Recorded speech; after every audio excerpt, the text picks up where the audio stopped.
Print email Facebook Twitter more Mayo by-election, Malcolm Turnbull joins Georgina Downer to announce pool funding. The Mayo by-election race has heated up, with the Prime Minister hitting the hustings alongside Liberal candidate Georgina Downer today to announce funding for an aquatic centre rebuild at Mount Barker in the Adelaide Hills. The $10 million grant is the first major commitment of the campaign, and will go towards the $25 million cost of replacing the current open-air mountain pool, which was built in 1955. Prime Minister Malcolm Turnbull, who announced the funding, with Ms Downer in Mount Barker today, rejected suggestions the Liberal candidate was out of touch with locals. "I haven't met anyone today who doesn't know her," the Mr Turnbull said. "Her roots are in this electorate, in this community. You can see the passion she has for it." Georgina is presenting herself as an advocate, as a powerful advocate, but one who can work within the government.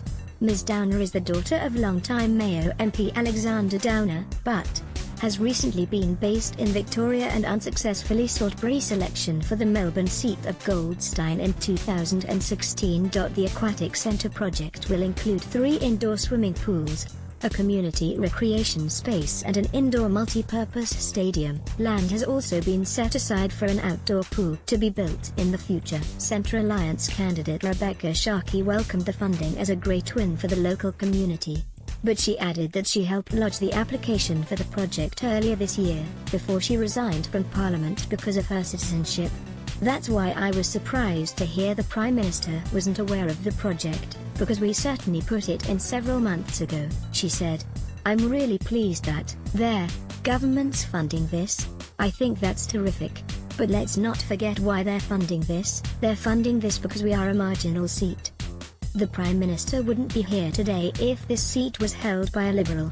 Their government said the new aquatic centre would deliver more than 60 direct and indirect jobs while construction is underway, with 30 direct and indirect ongoing jobs once the pool is open. Mayo voters will head to the polls on July 28, along with those in 4 other electorates around the country. Downer questioned about foreign policy last night. Mr Turnbull and Ms Downer met with locals at the Alma Hotel in Willunga south of Adelaide for a so-called politics in the pub question and answer session. The pair enjoyed pints of beer with locals, but faced sustained questioning over coal mining, energy security and social policy, among other issues.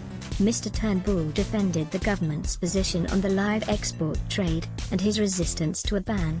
"Phasing out exports would mean phasing out Australian jobs," he said. Local resident Doug asked Ms Downer, who is a former diplomat and self-described foreign policy expert, about the decision to invade Iraq in 2003, when her father was Foreign Affairs Minister. "What would you have done differently?" he asked.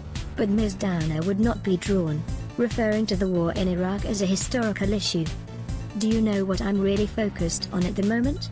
I'm really focused on listening to locals in Mayo tell me what they're concerned about," she said. "You're asking me a question about which I had no involvement. It's a historical question that doesn't really add, I don't think, to the debate of what matters to people in Mayo going forward." Most of the detailed estimates of the Iraq War death toll put the figure at beyond 100,000. Print email Facebook Twitter